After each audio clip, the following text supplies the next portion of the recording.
You know the feeling when a song saves a piece of your life. But sometimes the final chapter of the singer who gave you that song turns ugly, public, and unforgettable. Tonight we're counting down 10 R&B and soul voices whose later years reshaped how people remember them forever today. Number 10, David Ruffin. Somewhere that should be for all. David Ruffin was the lead voice of the Temptations at the height of their commercial run. My Girl, Ain't Too Proud to Beg, I Wish It Would Rain. Those records made him one of the most recognizable singers in Motown's catalog. His departure from the group in 1968 was contentious, and his solo career never matched the same level.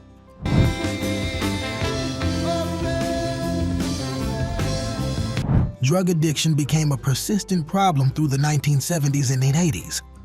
On June 1, 1991, Ruffin died at age 50. The medical examiner ruled his death an accident caused by an adverse reaction to cocaine. He was found in a limousine outside a Philadelphia crack house. Most conversations about him now lead with how he died rather than what he recorded. A gold tear should be placed to honor. He was a significant voice in soul music, but the circumstances of his death have largely defined how his name is remembered, not the catalog he built with the Temptations. Number 9, Sly Stone.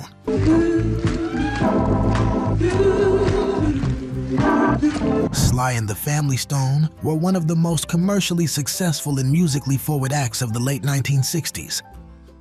Everyday People, Thank You for Letting Me Be Myself Again, Family Affair. The band blended funk, rock, and soul in a way that most acts at the time weren't doing.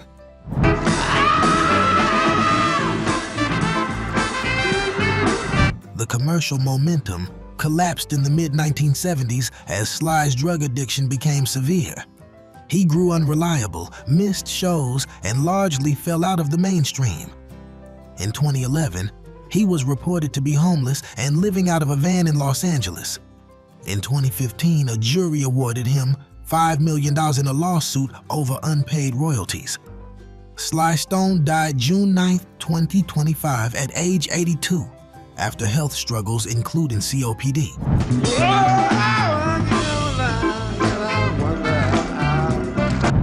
His influence on music is real, but his personal story is equally well known, and not in a positive way. Number 8, Rick James. When I came home last night. Rick James had a strong commercial run in the late 1970s and early 1980s. Super Freak, Give It To Me Baby, Fire and Desire with Tina Marie. He sold records consistently and worked as a producer for other artists as well.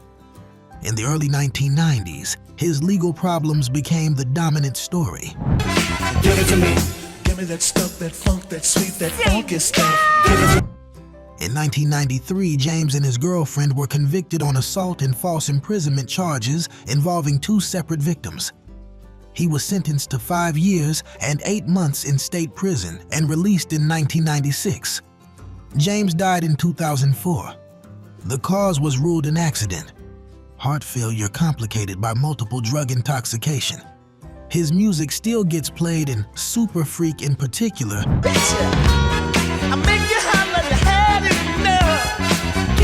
has had a long life through samples and pop culture references.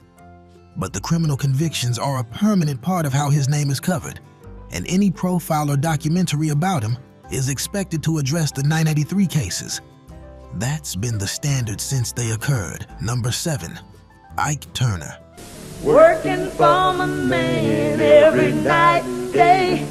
Ike Turner's contributions to early American music are legitimate.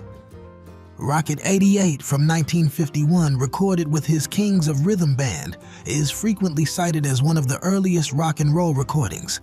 He spent years as a band leader, guitarist, and talent scout before building the Ike and Tina Turner Revue into a well-regarded live act. But I never saw the good side of the city. His later years brought 2 separate problems.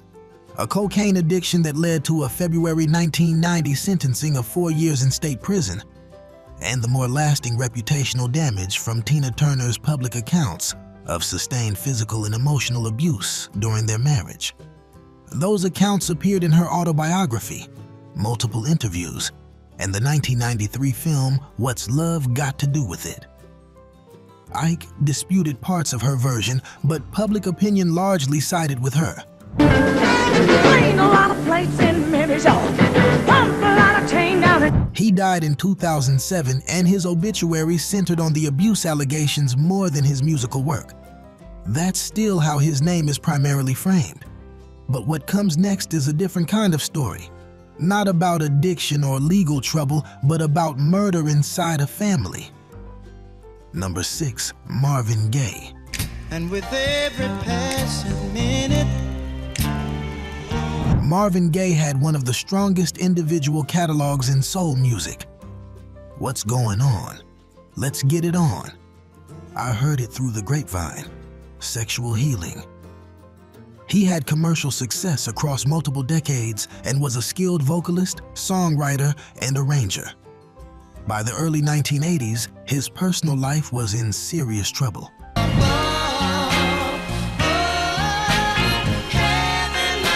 Major tax debt, 2 failed marriages, and a move back into his parents' Los Angeles home after relocating to Europe to deal with financial pressure. On April 1st, 1984, the day before his 45th birthday, Marvin Gaye was shot and killed by his father following a physical altercation. The gun had been a Christmas gift Gaye had given his father. Marvin Gaye Sr. was initially charged with first-degree murder, but a brain tumor was discovered before trial. He pleaded no contest to voluntary manslaughter. 'cause there's so much, girl, I've yet to learn. Received a suspended sentence in probation, and died 4 months later. The circumstances of Gaye's death are now inseparable from how his catalog gets discussed. If this list is bringing back memories of these voices and what they meant, subscribing helps keep these stories alive. Let's continue. Number 5, James Brown. Some people say we got a lot of malice, some say it's a lot of nerve.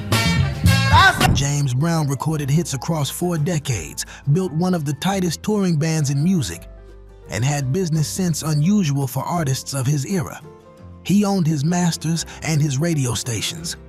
His influence on funk, R&B, and hip-hop is direct and widely documented.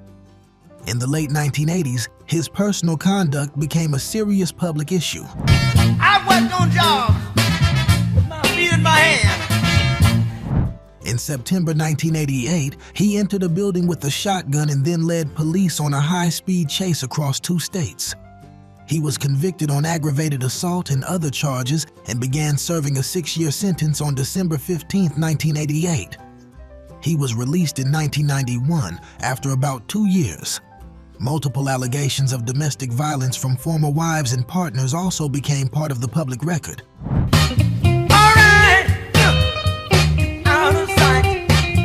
Some surfacing before his 2006 death and others afterward. He remained widely respected as a musician throughout his life and continued performing into his final years. But those issues are a documented part of his history, and any serious account of his career covers both the musical record and the personal one. Number 4, Bobby Brown.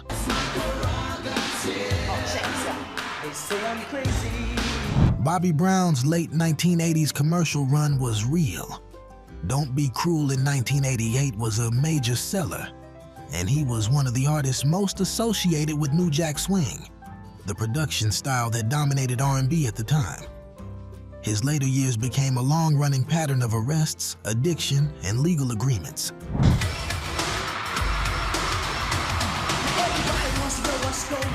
He was arrested multiple times on drug and alcohol-related charges through the 1990s and 2000s, and in 2012, entered rehab as part of a DUI-related legal agreement. His marriage to Whitney Houston from 1992 to 2007 was heavily covered and publicly troubled.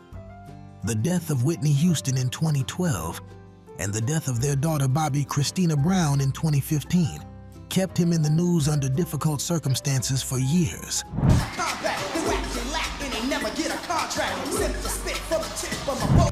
His name is now attached to an extended run of personal and legal problems that most people recall before they recall the music. But the next one is someone whose talent has never been questioned, but whose decisions left a fan base that's been waiting for nearly 30 years. Number 3, Lauryn Hill. See, no one loves you more than me. The Miseducation of Lauryn Hill in 1998 won 5 Grammy Awards, including Album of the Year, sold over 9 million copies, and remains one of the most acclaimed albums in R&B and hip-hop. Hill wrote and produced much of it herself. She has not released another studio album since. It ain't working when I try to walk away.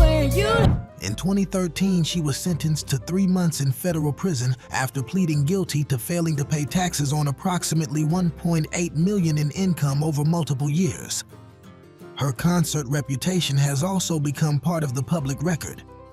She has been known for arriving hours late to shows consistently, sometimes 2 to 3 hours after the scheduled start, which has generated sustained criticism. No one loves you more than me. The combination of one album in nearly 30 years, the federal tax case, and the concert pattern has shifted public discussion about her from anticipation to a more settled frustration. The talent is not disputed. The reliability has been for a long time now. Number 2, Chris Brown. Your addiction has altered your mind. Chris Brown has charted consistently across multiple eras and maintained a large fan base throughout his career. On February 8, 2009, he assaulted his then-girlfriend Rihanna following a pre-Grammy event in Los Angeles. The police report and photographs of her injuries were widely circulated. In June 2009, Your body language speaks to me. I don't know. Brown pleaded guilty to felony assault and received 5 years probation, community service, and mandatory counseling. He did not serve prison time. The case has not faded. Since 2009, Brown has been involved in additional legal incidents, including restraining orders from other women and separate assault allegations, all of which have continued to generate coverage and keep the original 2009 case in active public discussion. Yeah. Make you cry like a baby, yeah. His fan base has remained loyal, while a significant and stable portion of the public won't engage with his music because of the assault. That split has held for over 15 years and has not meaningfully shifted in either direction. Number 1, R. Kelly. Baby, no more stalling. These hands have been long in the tub. R. Kelly was one of the most commercially productive figures in R&B from the early 1990s through the late 2000s, writing, producing, and releasing music that sold across multiple formats. Allegations about his conduct with underage girls surfaced in the early 1990s. His 1994 marriage to Aaliyah, who was 15, was annulled after it became public. Oh, yes, it is. Baby, let me take you. A 2002 indictment in Illinois on child pornography charges ended in acquittal in 2008. The industry continued working with him throughout. In 2021, he was convicted in federal court in New York on racketeering and sex trafficking charges and sentenced to 30 years in prison. In 2023, he was convicted on additional federal charges in Illinois. In 2025, a federal appeals court upheld the New York convictions and sentence. The U.S. Supreme Court declined to hear a challenge to the Chicago conviction. Streaming platforms reduced his catalog's visibility. Love, I'm a flirt. Recognizing me when I roll up on them doves, I'm a flirt. Radio stations largely stopped playing him. His case is now regularly referenced in discussions about how the industry handles abuse allegations when the artist involved is commercially valuable. Because for decades, the answer was to keep working with him regardless. That's the list. Drop in the comments the name you find hardest to separate from the headlines and who I missed. Like, subscribe, and the next video is on your screen now. We tracked down 12 of the biggest R&B names from the 70s to see where life took them.